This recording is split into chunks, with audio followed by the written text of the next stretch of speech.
That is your right to protest. Every country in the whole world, it is there in their constitution. Okay. And it is there in the UN charter. So every country that is a member of the UN domesticated it. That is why when I hear that people are saying you should not protest in Nigeria, I just laugh. It's the height of ignorance. They just want to scare you. If not for the answer protest, would that matter have ended by now in Nigeria? If not that you two got up and protested that brutality from police, maybe by now the worst would have happened. So I thank the people of Kenya. They have shown resilience. They have demonstrated it to the last. They have demonstrated without fear. They have shown African youths what they can do if they want to. Yes, if they want to. Okay. They are not afraid of police or army or whatever. They are not. All right. Well, Barrister, I understand that Dr. Masimba is with us right now. Good. Doctor, a very good afternoon to you. Good afternoon, gentlemen. It's great having you joining us on this conversation. Interestingly, before you joined, I was talking to my in-house analyst here, and he was, of course, relating and, of course, having his view about the ongoing demonstration in Kenya. Just yesterday, one of our guests and analysts also did say that the country would be going into that major demonstration marking 1 year after the June 2024 protests in Kenya that, of course, they say lives were claimed, but the government is still not talking about that conversation. Let's also have your reaction about these kind of demonstration in a country like Kenya that has been vocal about situations that they do not like as a people. Let's have your reaction. I think the first thing we must look at is the misunderstanding of the word democracy. Democracy does not mean you need to demonstrate each time the thing you don't want has been done. There are things which are done. We cannot all agree on an aspect of an issue. The Kenyan youth are being overtaken and carried away by the fact that they think by demonstrating they are becoming a very democratic people. Demonstrations destroy your future. They destroy your country. We must learn as Africans, we must learn to have a dialogue. We must learn to sit down and talk, to approach the authorities and have an honest discussion. And then we have to implement our discussions. Doctor, I'm so sorry to quote your thoughts, but I'd like to find out, in a position and time where trying to have dialogue and conversation with the people in power seem to not be having to see the light of the day. Don't you think demonstrations like this is another angle where the people's voice is being heard? And of course, governments across the world listen after these kind of demonstrations. What I can tell you before I answer that, I just want you to look at all the countries which are quite developed. They don't have demonstrations which change governments. They have discussions which change governments. People should learn to approach their members of parliament, pressurize them to go into parliament and come up with such a discussion. And if parliament votes for it and it's not followed, then you can be justified to demonstrate. But demonstrations alone, they give you some sort of negative energy to destroy the property, the infrastructure of your country, to sing, shout and cry and say everything else. At the end of the day, none of your views in the demonstrations are taken seriously. Okay. They are back to square one. All right. Well, again, I like the part that you're towing this direction, but my studio guest in here seemed to go a bit contrary. Barrister, I'm going to come to the studio now.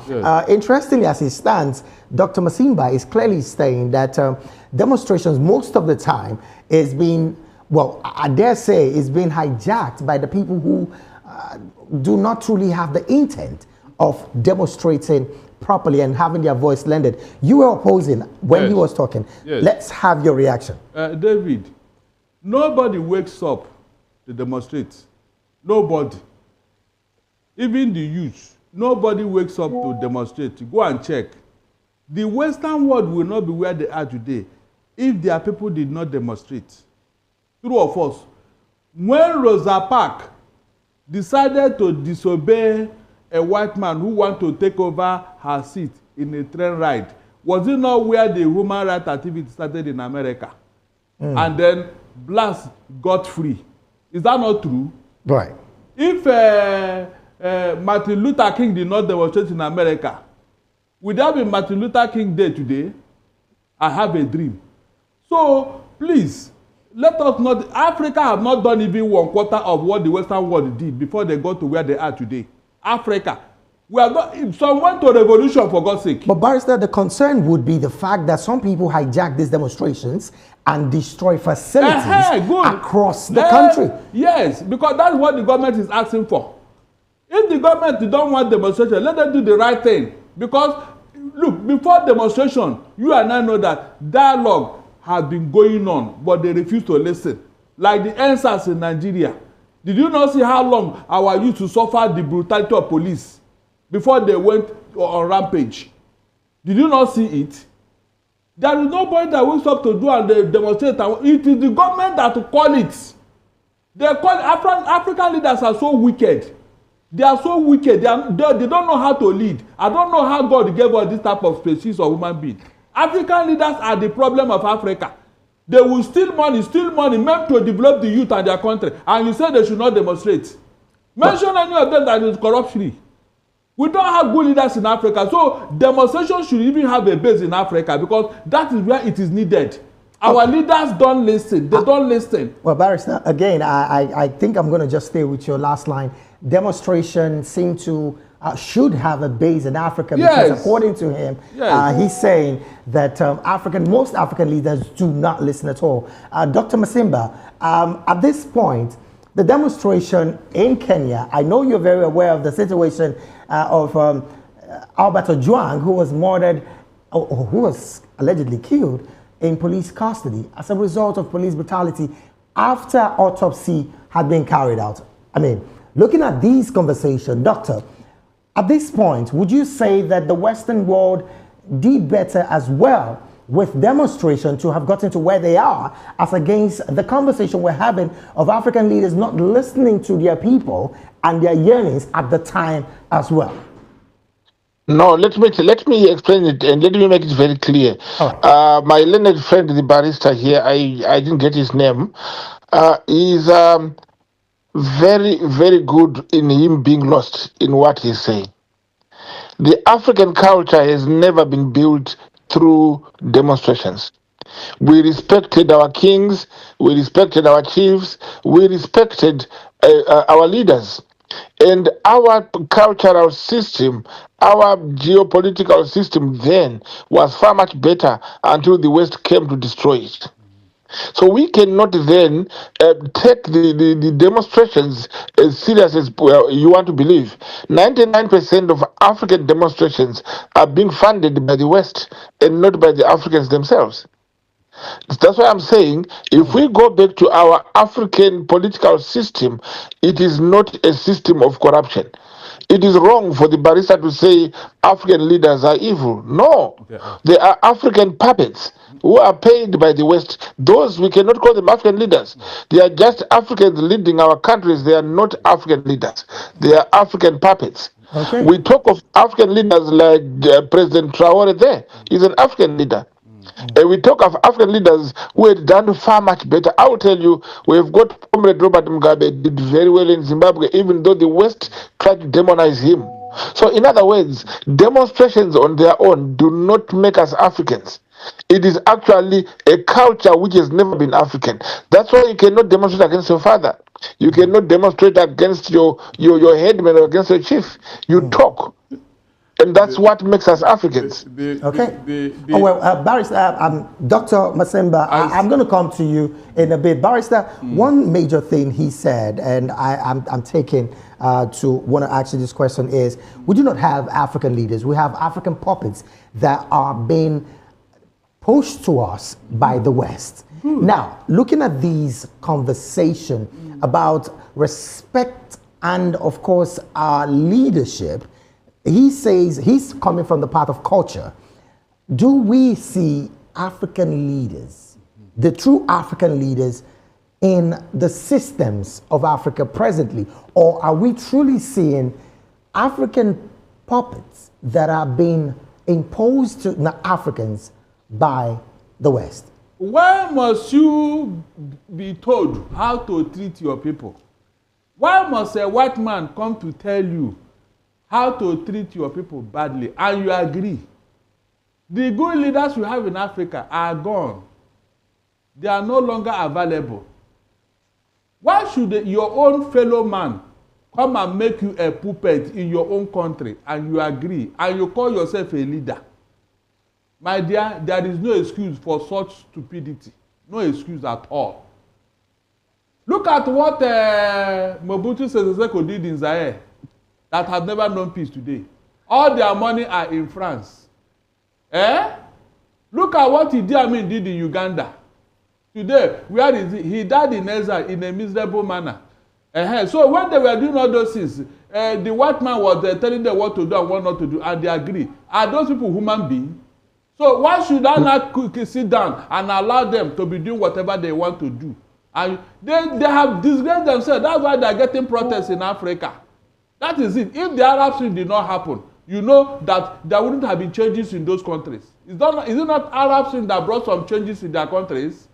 So please, allow me. Is a weapon of change. Is a weapon of change. All right, I get that part of your conversation. Dr. Masimba, at this point, I also want to have you possibly chime in on this same conversation before we head straight to talking about a particular situation that is quite disturbing across Africa. And I'm talking about the situation of the late Lungu, the former president of Zambia, and his, of course, body, his burial rites and all of that. You wanted to say something on this same conversation? I wanted to put a very polite interjection. Barrister, I think you need to go back to your history. Idi Amin of Uganda was not cruel. It was the Western press which made him look like he was cruel. Idi Amin's time, he actually said those people who are not Ugandans, especially the Indians who are not Ugandans, should not own businesses. They have to share. If they can't share, they have to go back to India. He was building Uganda for Ugandans, black Ugandans. But the way he was portrayed by the press, remember that because of his behavior. Allow me to finish. Don't misinform. Don't misinform Africa. Hold on, doctor. Hold on. Please. Allow me to finish. No, you have said enough, please. You have said enough. Listen. Let's have this moderately, Barrister. Julius Nyerere had to move into Uganda with his disciplined men. Military men to chase him out of Uganda. Okay, Barrister. Let's have that Idi Amin was a kind man. Which kindness? Let's have this. A man who was eating men's torso for his breakfast. That's a good man. Barrister, at this point, I would ask that we have this moderately. But I don't want him to misinform Africa. He should land on his thoughts. If you have an objection, please, I would urge you to help us wait for him to land on his thoughts. Dr. Masimba, again, I like the fact that you brought about the press in all of this. Idi Amin, according to some quarters, even in his country, had major issues with his people. So this is not just about the press. Whether or not... Let me clarify this. Let's have a clarification. Let's have a clarification. Yes. I don't know what gets the barrister so worked up. The first thing, barrister, you must understand is Tanzania was paid a lot of money to send its army into Uganda. While Idi Amin had his own faults, he was not an angel, but he was not a vampire. He did not eat people. He was not eating human beings, and that's not true, and that's not correct. Idi Amin, let me finish. Idi Amin was a very good Muslim, and that you must understand. But however, the whole world press wrote negativity against him. I can explain to you the Western media. It is like today. There's war between Israel and Iran. All the newspapers are told not to report directly the places which has been bombed in Israel. And they've been chased out of Israel. If you talk about any bombing, don't mention, don't show pictures. And it looks like it's only one country being bombed. This is how press can corrupt our minds. So yes, I think probably let us go to Zambia now. Yes. I want us to get to that me conversation. Me and Barisa will talk Doctor. later. Yes. Okay, no problem. I like the fact that you said you talk later. That would be a major one, really. I would want there's that. no fire without smoke. Oh. Definitely. Let's get to the situation in Zambia. As it stands, the question now would be, why is the Zambian government fighting Lungu's family over where he should be buried? Right. The first thing, my brother, is we are Africans for the reason. What makes us Africans is the adherence to our culture and our values. To start with, Edgar Lungu is not only a Zambian. He is a former Zambian president, which means it makes him Zambian property. A president does not belong to his family, he belongs to his country. And therefore, it is unfortunate and unfair and unreasonable for his family, his wife, to make a decision over a Zambian property. Because whether they were fighting with Achilema or not, we all know in politics people fight. I'll tell you, this system of the first ladies believing that they run the countries is horrible. We had the same problem in Zimbabwe. When Mugabe died, the first lady ran away with the corpse of Mugabe at night and buried him in his village instead of at a place where presidents and heroes of the country are buried. Even today, we have got a dug out grave at the Hero Seka where Mugabe was supposed to be buried, and the wife waited for the president of Zimbabwe, Mnangagwa, to go to United Nations. While he was in United Nations, the lady ran with the body and buried it in the village. But the point is here, when you become a president or a minister or a government worker, you are no longer a property of your family. Yes, your family must be consulted. Your family must be dealt with. But however, it is very embarrassing for any president of any country to be buried in a foreign land, even if that president was a traitor. We have got people like Sales, who was to be repatriated years later and buried in Ethiopia. We have got presidents. The former prime minister of Congo. His tooth was actually repatriated to be buried in Congo, because you cannot have the head of state of your country buried in a foreign land because of a family squabble. Now it is wrong. Doctor, I'm still going to stay with you. But the former president, I'm talking about Edgar Lungu, did say in his death wish, according to the family, that the current president Hiroshima should not attend his funeral. Should that death wish be granted based on all of this conversation, which is the reason why the family is saying that they do not want to have the body of Edgar Lungu taken to Zambia, but to be buried in South Africa? Should his death wish, should that be respected as well? Right. I think we understand one thing here, and the barrister here can help us. Yes. Number one, what you say, if it's not written, cannot be proved. There is no way, not even a recording of Edgar Lungu saying, I don't want this man to come to my funeral.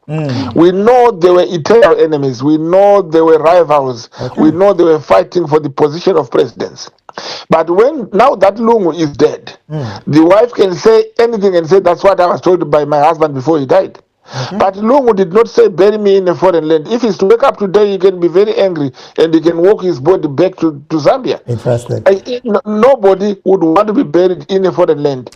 If I come to Nigeria, as much as I love Nigeria, I would not want to be buried in Nigeria anyway. I would say, bury me back home in Zimbabwe. Can you imagine how many coffins have you seen being taken from England to be buried in Nigeria? Or from America, from all over? Right. Yes, we know that the world has become a global village. Okay. But when it comes to burial, even biblically to Christians, Joseph demanded that my body be buried back to Israel from Egypt. Even it was 80 years later, he was taken, they took his bones back to his land.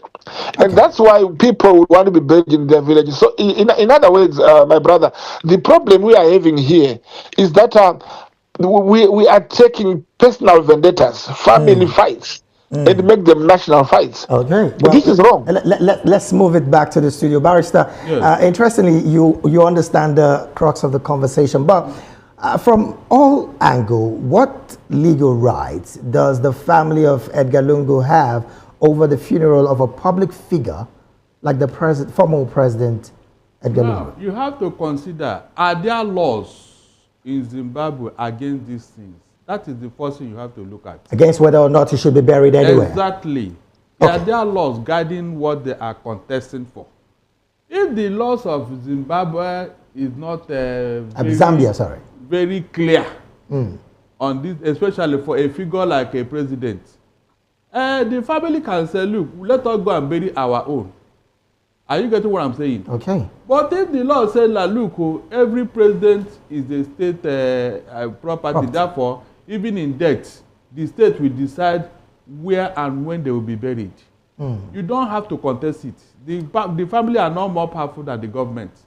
They will not even do anything if the state decides to wade in and take action. If there is a law on that. Yes.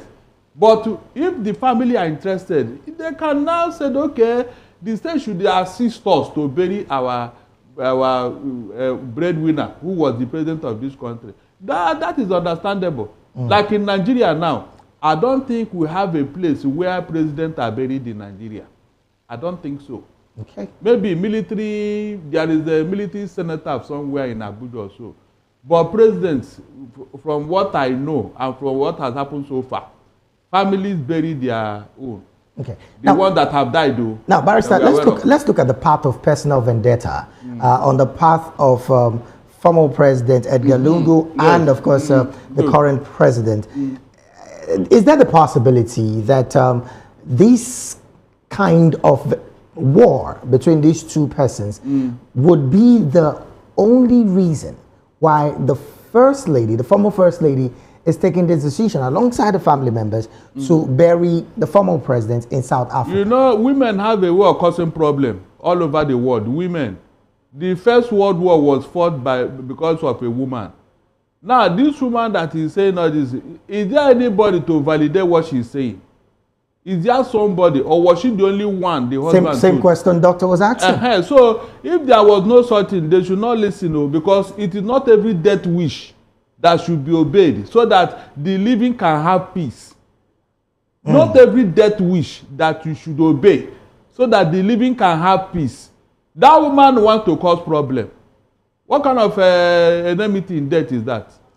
Does she want to eat the woman's body? I mean, the man's body? Does she want to eat it? She just wants to assert her authority. That's all, nothing else. Okay, well, I'm going to come to you, Dr. Masima. Again, this conversation seems not to be going out anytime soon because as it stands, there is now more like a court case in all of this. And interestingly, the government of Hiroshima is going tough, even in court, as against this particular decision by the family of late Edgar Lungu. What's your position about the fact that the administration of Hiroshima is taking this? Sorry, we got cut off. Can you hear me now? Okay, can you hear me now? I can hear you clearly. Yeah, I can hear clearly. Okay, let me explain this quickly. Okay. The first issue, my brother, I want you to think of it as an African. If your father, God forbids, if your father dies today, would you want him to be buried at your next door neighbor's cemetery and not at yours? It depends on the position of the father. It depends on what my father wanted at the time as well. Right. Then, okay, but even if he wanted to be buried in Mali, for example, and he is the head of the family, would you, the living, allow that to happen? No. Now, let me come. I agree with the barrister for the first time. And I do agree with him fully. I like that because, part. because listen to this point. Number one, if it is for the good of the living, we do what the living want to do. What do the living want to do? The whole of Zambia says, let our president be buried where we bury our presidents.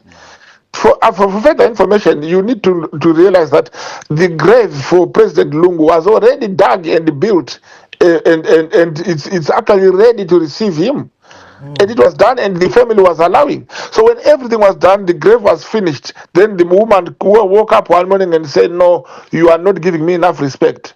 We cannot take advantage of the dead to be seen and to be heard and to be felt. We can't be proud that we are exerting power over the dead. It is not right. But the only reason why, to answer your question, why would the Zambians go to court? Because they cannot just snatch the body from South Africa. They have to respect the laws of South Africa. They have to respect that country. So they have to follow their procedure. But let me answer the barrister and ask a rhetorical question to say it depends with the Zambian laws. Yes, there is a Zambian law on how the head of state is to be buried. Okay. And is to be buried with all military honor, and there is a place set aside by the constitution of Zambia, where their head of states will be buried. And there is a law in Zambian constitution how the ministers would be buried. Right. So what this woman is doing is destroying every standing laws of Zambia on how the president should be buried. So I'm still going to stay with you. On bilateral relations, the Zambian government has the right to order South Africa not to have the man buried in South Africa. They cannot order another country, they can only request. Request, yes. Yes, okay. Yes, they've done so. Actually, what is behind the curtains? The Zambian government, they actually said, we don't mind, let them bury where he is, he's dead anyway. And then the Zambian people says, no, he is our former president. Regardless of your lost love, you cannot bury this man away. Okay. And then they asked the South African government to say, now we need the body of our former president. South Africa had already prepared the police and the army to give the full military honor in dispatching the body back to Zambia. When that was done, the soldiers were ready, the body was prepared. 5 minutes to 9, where the time was to take the body to the plane, the woman changed and said, my husband is going nowhere. I agree with the barrister, the woman is causing problems. I think she has a mental health problem which needs to be checked. Exactly. Because after agreeing, why do you wait for the last minute to say, no, I no longer want to be tested, to be seen your power? Right. No, you can't do that. Or somebody is behind her. Okay. Yes. Well, Doctor, I'm going to stay with you for like a couple of seconds, 30 seconds after now. Let's come to your country. Before I wrap up this conversation with Barrister, your country has increased surveillance at border posts at this point, trying to curb drug trafficking. In one sentence, how would you relate this conversation of border surveillance increase? Right. Are you there? Yes, I'm with you. Go ahead. Good. The first thing is that the drug problem is a serious problem worldwide. And mostly the drugs are being taken from one country to another through weakness on the borders. And the people, the drug dealers, they study the security situation at a certain border, and they will come and use those borders to transport their drugs.